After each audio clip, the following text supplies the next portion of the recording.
Hi. So I'm going to try to record the afterword for you that is the author's note.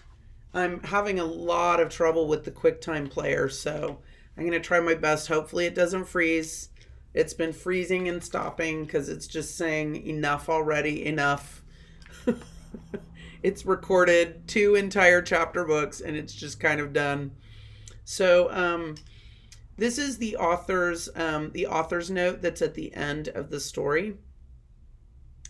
I can still see my grandmother crocheting blankets in zigzag rows.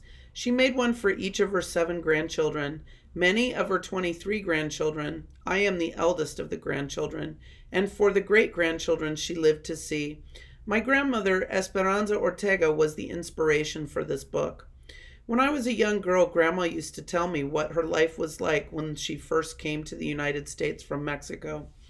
I had heard stories about the company farm camp where she lived and worked, and the lifelong friends she made there.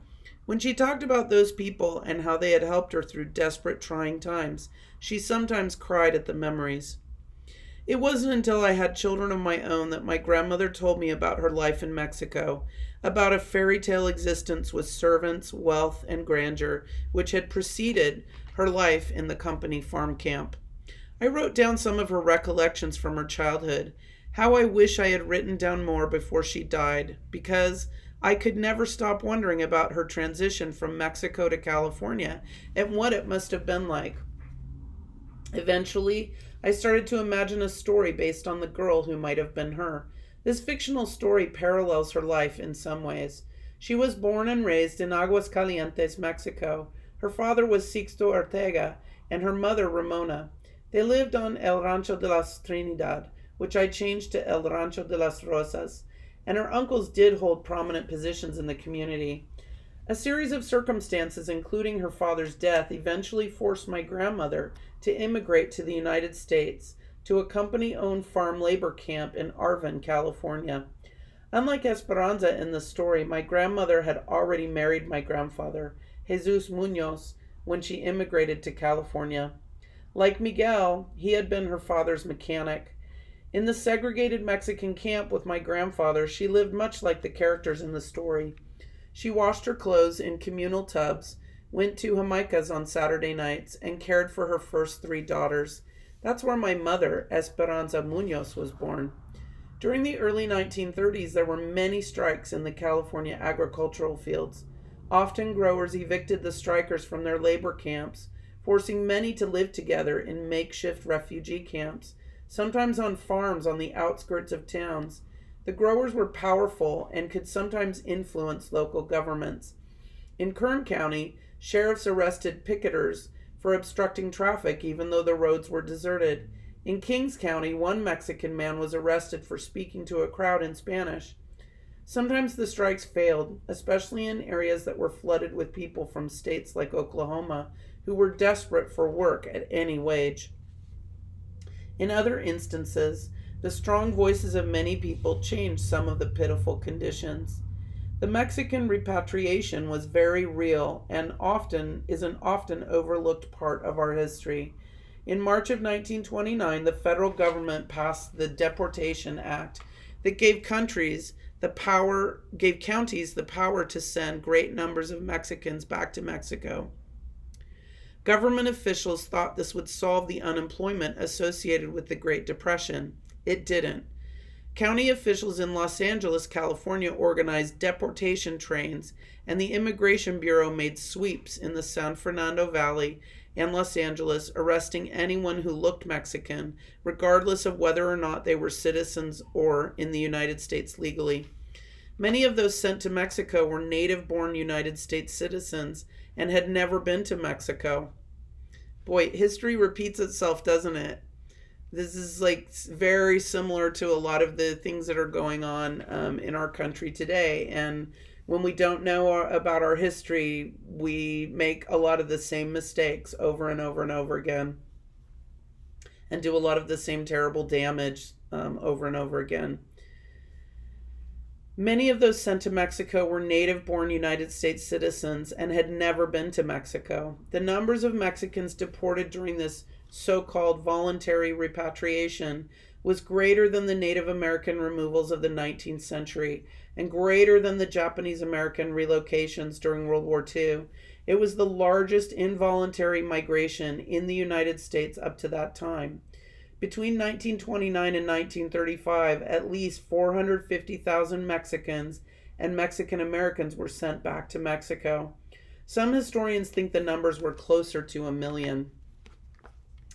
Even though my grandmother lived in this country for over 50 years, I can still remember her breaking out in nervous perspiration and trembling as her passport was checked at the border when we returned to the United States from a shopping trip in Tijuana.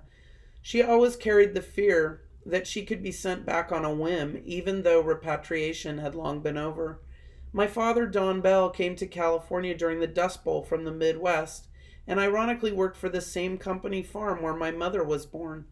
By that time, my grandmother had moved her family to a small house in Bakersfield at 1030 P Street. Mom and Dad weren't destined to meet quite yet. Dad was 12 years old when he picked potatoes during World War II with the diaper crew. Children paid to pick the fields because of the great shortage of workers due to the war. He says the children weren't always the most diligent employees and admits that more often he threw dirt clods at his friends than he picked potatoes. Later, when he was 16, he spent a summer working for the same farm, driving trucks back and forth from the fields and delivering workers. Much of our nation's produce comes from this one area in California. It is hot in the summer and cold in the winter. There are dust storms and tule fog, and some people do contract valley fever. Before I got married, I took the required blood test in San Diego, where I had lived during my college years. The doctor called because of an urgent finding on my lab results. I worried that something dramatic had been found until the doctor said, "You've tested positive for valley fever." I let out a sigh of relief. I grew up seeing lugs of grapes on kitchen tables. I picked plums, peaches, apricots, nectarines, persimmons, almonds, walnuts, and pecans from backyard trees. Every year in August, I saw the grapes laid down on the ground to make raisins the same way they'd been made for generations. Lemons, tomatoes, or squash appeared on our doorstep from neighbors or my grandmother's gardens. I'd never been conscious of having the symptoms of valley fever. The only fever I recollected was my burning affection for my beginnings and belongings. "Of course I tested positive," I said to the doctor. "I grew up in the San Joaquin Valley." I knew that I had been naturally immunized to the actual disease by merely living there, from the air I had breathed growing up.